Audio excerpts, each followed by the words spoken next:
Chapter 9, Energy Metabolism, Screencast 6. Now, this screencast will be focusing on the regulation of energy metabolism. The organ that is most involved with energetics, hands down, is going to be the liver. Now, the liver is capable of responding to hormones and actually will use vitamins.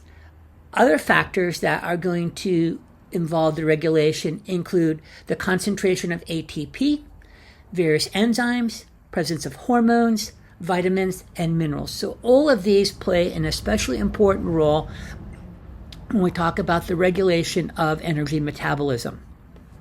Here is just an overview. This might often be called the metabolic mill.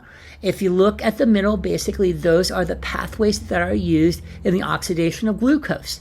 And kind of notice that nothing new is added here. The only different pathway typically is going to be beta oxidation, but notice pretty much all building blocks funnel into the pathways that we've learned previously with respect to the oxidation of glucose. So it's still the same pathways and we're getting energy, but once again, notice, depending upon the building block or the substance, it will enter in different places.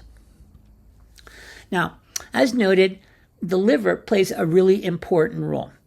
Most nutrients first pass through the liver once they've been absorbed, and this is through the portal circulation. There are a number of key metabolic functions that take place within the liver. Some of those include conversions between forms of simple sugars, for example, conversion of fructose to glucose, the synthesis of lipids, the production of ketone bodies, the metabolism of amino acids, the production of urea, alcohol metabolism, and the storage of nutrients. So, as noted previously, the liver is especially important when it comes to energetics. Here we basically look at where many of the interconversions are taking place within the liver. So notice we have amino acids, and amino acids can basically be used to form proteins. We have blood proteins. We can actually form different amino acids. We can basically look at glycerol, which will be converted to glucose. We have fatty acids, which can be converted to cholesterol, various very low density lipoproteins, etc. Notice any excess energy will actually be stored as fat. Now, the other factors that are going to have an impact on the regulation of metabolism include ATP concentrations. Now, high ATP concentrations will decrease energy yielding reactions. You have plenty of ATP, so there's really no need to produce more. This will actually promote anabolic reactions where we're actually going to be building things and use ATP. If we have high ADP concentrations, notice this has not been converted to ATP as of yet, so this will stimulate energy yielding pathways. Now, enzymes are necessary for all chemical reactions to take place, and they're going to dictate the rate of activity primarily. Now, the synthesis of proteins and enzymes is controlled by cells, and that will have an impact on the products of reactions. Hormones. If we look at certain hormones, low levels of insulin will actually promote gluconeogenesis, the breakdown of protein, and lipolysis. If we look at increased insulin, that's promoting synthesis of glycogen, fat, and protein.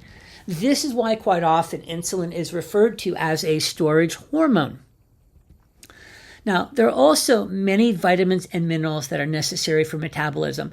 Please note that the majority of these are all of our B-complex vitamins, such as thiamine, riboflavin, niacin, pantothenic acid, B6, biotin, folate, B12, and the two minerals, iron and copper. All of those are necessary for metabolism.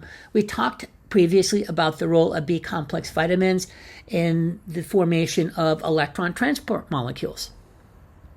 Now here we basically see the extent at which vitamins and minerals are involved in metabolic pathways. You are not responsible for knowing which vitamins are responsible for which pathway, but I think it is really important to realize how important they are, and this is really why we consider vitamins and minerals to be essential nutrients. We do not produce them, so they must come from our diet, but hopefully you see how critical they are when it comes to metabolism and getting energy.